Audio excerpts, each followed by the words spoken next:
亲爱的爱好中文的朋友们，大家好！今天我们要一起探索一下中国传统绘画艺术的奥秘。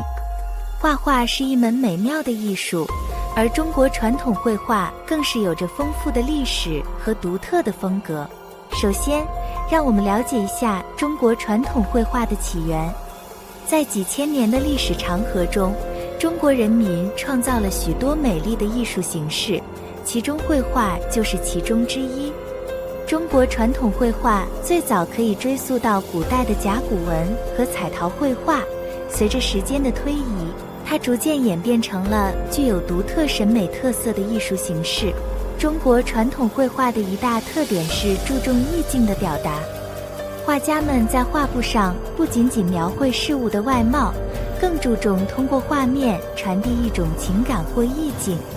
比如，画家可能通过山水画表达对大自然的敬畏，通过花鸟画传递对生活的热爱。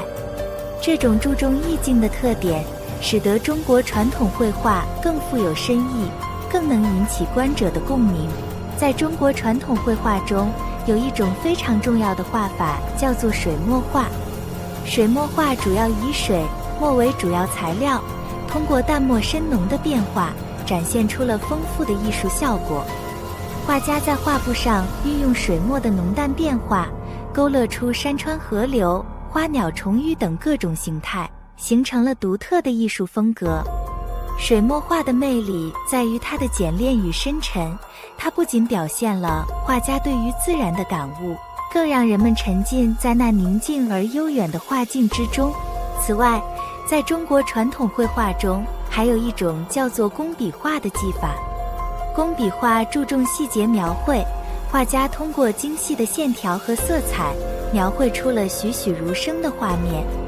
这种画法常常用来表现人物、花卉等细腻的主题，具有强烈的艺术表现力。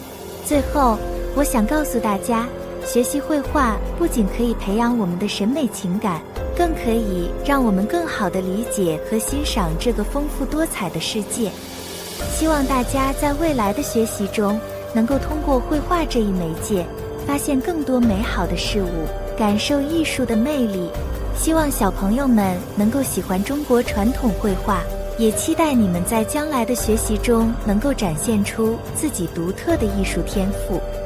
谢谢大家。